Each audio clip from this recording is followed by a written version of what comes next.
जय हिंद। आप देख रहे हैं दार्शनिक भारत लाइव। मैं अमरीश कुमार सिंह।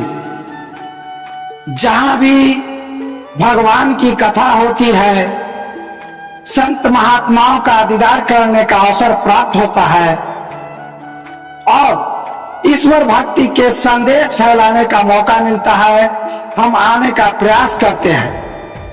इस संदर्भ में आज दीपावली के दूसरे दिन एक तरफ जहां अपने सनातन परंपरा में गोवर्धन पूजा का त्योहार मनाया जा रहा है, वहीं दूसरे तरफ पटना जिला अंतर्गत फतुहा नगर परिषद के ग्राम दरियापुर के पावन कटैया स्थान के नजदीक श्री राम जानकी परिसर में अन्नकूट महोत्सव का आयोजन किया गया है।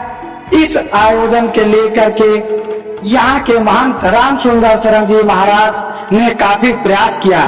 आप यहाँ पर देख सकते हैं कि भगवान के भोग के लिए विभिन्न तरह के सैकड़ों तरह के पकवानों को, जिसमें मिष्ठान, नमकीन और हर तरह के वैरायटीज के, जो कि हम लोग गिनने में असमर्थ हो रहे हैं, लगभग 156 प्रकार से भी अधिक तरह का जो भोग का जो हम लोग सुनते हैं, वहां यहाँ पर देखने को आपको मिल जाएगा। और इस परिसर में आप देख सकते हैं कि इस क्षेत्र के सैकड़ों दर्शनार्थी, जिनको भगवान श्री कृष्ण में प्रेम है, भगवान श्री राम में प्रेम है, यहाँ पे आज इस महोत्सव के अवसर पर सम्मिलित हुए हैं। आइए इस अवसर पर क्या है अन्नकूट और क्यों मनाया जाता है हमारे सनातन परंपरा में, इस चीज को यहाँ के महंत राम सुंदर शरण जी महाराज से जान लेने का प्रयास करते हैं। महाराज जी, क्या है अन्नकूट, थोड़ा बताने का काम। अन्नकूट महोत्सव बहुत पुरानी चीज है और पहले से मनाया जा रहा है। भगवान राम वनवास के बाद अयोध्या आए, दीपावली हुआ, उसके बिहान होकर के अन्नकूट मनाया जाता है। अन्नकूट उनके वन से लौट करके आने के उत्सव में भी बिहान होकर के मनाया गया। राजभोग बढ़िया से भगवान के 56 व्यंजन 56 प्रकार के भोग लगाया गया, ये भी अन्नकूट। और दूसरे एक गोवर्धन पूजा के भी आता है, जो भगवान कृष्ण द्वापर में गोवर्धन पूजा करा करके और अन्नकूट के महत्व को दर्शाए हैं। भगवान गोवर्धन को पूजा किए हैं, 56 व्यंजन बनवा कर पूजा किए हैं। इंद्र कुपित हुआ है, उसी पर वर्षा 7 दिन 7 रात तक भगवान कृष्ण अंडी पर गोवर्धन को उठाए रहे। वर्षा कुपित होकर जब वर्षा किया तब उससे बचाए रहे, इसलिए उसी समय से अन्नकूट आ रहा है। अन्नकूट के बहुत महत्व है। जो भगवान के अन्नकूट के प्रसाद के दर्शन करते हैं, प्रसाद पाते हैं, उनको अहोभाग्य क्या कहना है उनके। इसलिए महा जो छरस रुचिर व्यंजन बहुजाति, एक एक रस अग्नि भांति, नाना प्रकार के 6 रस व्यंजन बना हुआ है। भगवान के समर्पण है और उसको सब लोग मिलकर भगवान के भोग लगा हुआ प्रसाद को पावे में अहोभाग्य है। धन्यवाद महाराज जी। बाबा, हमारे बीच में एक विद्वान पुरुष हस्तानंद शास्त्री जी हैं। बाबा, क्या है यह महोत्सव अन्नकूट? अन्नकूट महोत्सव जो है, एक बार श्री कृष्ण गोप ग्वालों के साथ गायें चराते हुए गोवर्धन की तलहटी में गए। वहां देखा कि गोपियां 56 प्रकार के व्यंजन से पूजा कर रही। श्री कृष्ण ने पूछा कि पूजा आप लोग किसका कर रहे हैं? उन्होंने कहा कि हम लोग इंद्र की पूजा करते हैं। इंद्र भगवान की कृपा से वर्षा होती है, वर्षा से अन्न होता है, तो हम लोग इसलिए इंद्र की पूजा करते हैं। तो श्री कृष्ण ने कहा कि आपके देवता जिनकी पूजा करते हैं, वो आपके प्रसाद को स्वीकार करते हैं, पाते हैं। तो गोपियां कहती है कि आप हमारे इंद्र का निंदा करते हैं, तो कुपित हो जाएंगे। कहा कि नहीं, कि उस देवता का पूजा कीजिए जो आपके प्रसाद को साक्षात ग्रहण करे पावे। इंद्र आपके प्रसाद को पाते हैं? कहा नहीं। तो गोवर्धन भगवान आपके प्रसाद को पाएंगे, आप लोग इनकी पूजा करें, भोग लगावे। तो गोपियां गोवर्धन की पूजा करने लगे। इंद्र कुपित हो गए। इंद्र ने इतना जोर का वर्षा किया, 7 दिन 7 रात तक वर्षा होती रही कि ब्रज को भांसा दे। मेघ को आदेश दिए इंद्र, ब्रज को भांसा दे।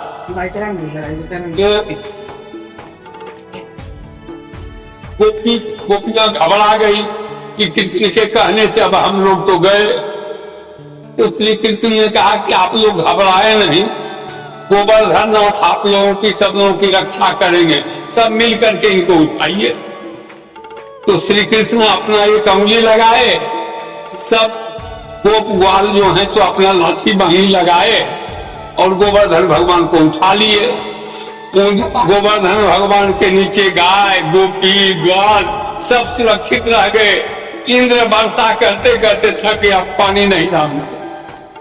फिर जब वर्षा खत्म हुआ तो गोवर्धन भगवान के नीचे किए और श्री कृष्ण ने कहा कि आप लोग अब खूब उमंग के साथ, उत्साह के साथ गोवर्धन भगवान की पूजा करें और ये साक्षात आपके प्रसाद को पाएंगे।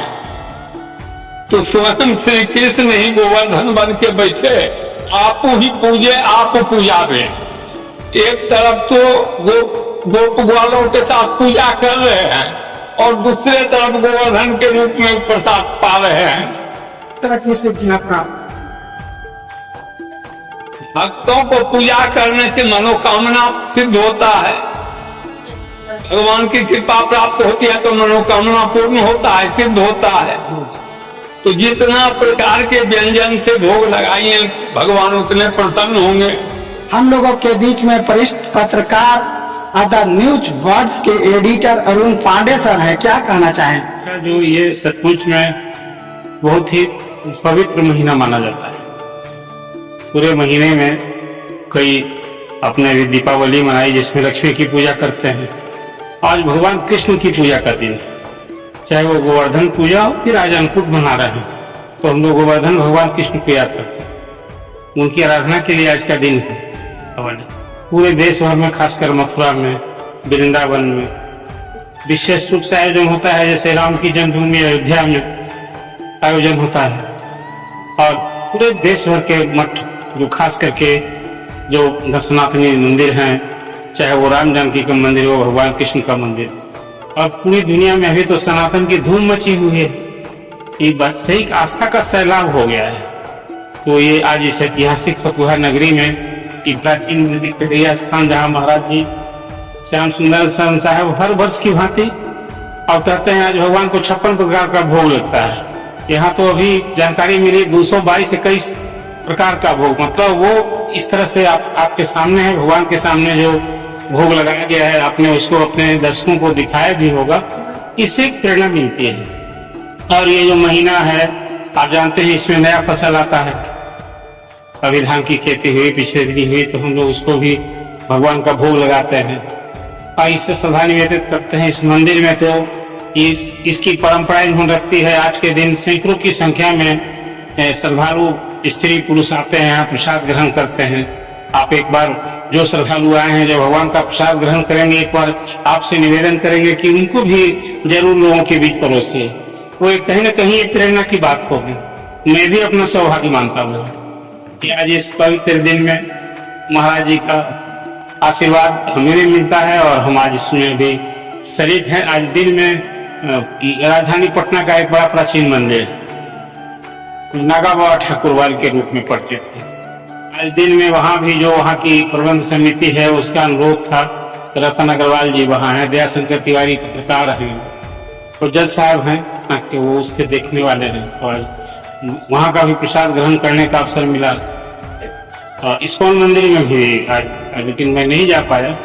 लेकिन अब ये तो हमारे घर का है, मैं यहाँ धरती पुत्र हूँ, इस मंदिर से हम अपने को अछूता नहीं रख सकते हैं। और कहीं ना कहीं इसमें आपकी भी प्रेरणा थी कि आप आइए इस मौके पर। तो हम सीधे अभी राजधानी पटना से यहाँ पहुँचे हैं और अभी आपके साथ हैं, आपके शरीक हैं। फिर हम श्रद्धा निवेदित करते हैं भगवान के आचरण में और महाराज जी का भी विशेष रूप से ये कृपा बनी रहे।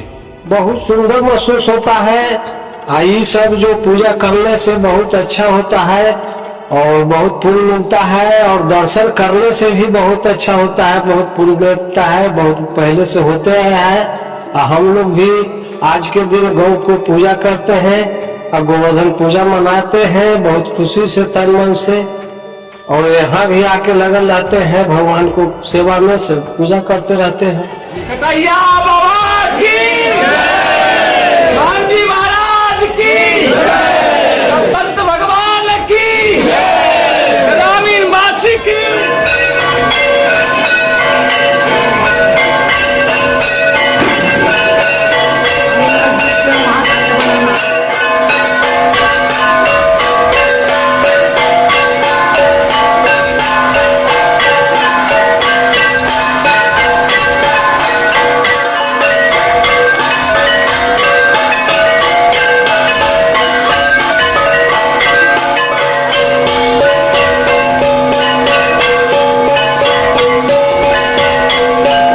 आपने देखा कि आज फतवा शहर के दरियापुर अवस्थित कटैया बाबा के स्थान पर जो भक्तों का जन सैलाब उमड़ा है, यहाँ अन्नकूट महोत्सव का आयोजन किया गया है, जिसकी पौराणिक कहानी द्वापर युग से जुड़ा हुआ है कि भगवान श्री कृष्ण ने भगवान इंद्र के अहंकार को चकनाचूर किया था कि गोवर्धन पर्वत को अपने कनिष्ठा पे उठाकर ग्वाल बालों की रक्षा की थी। तब से इस तरह का अन्नकूट और गोवर्धन पूजा की परंपरा हमारे सनातन परंपरा में चली आ रही है। फिर इसी तरह से मिलते हैं एक नए धार्मिक खबरों के साथ। जय हिंद, जय श्री कृष्ण, जय श्री राम।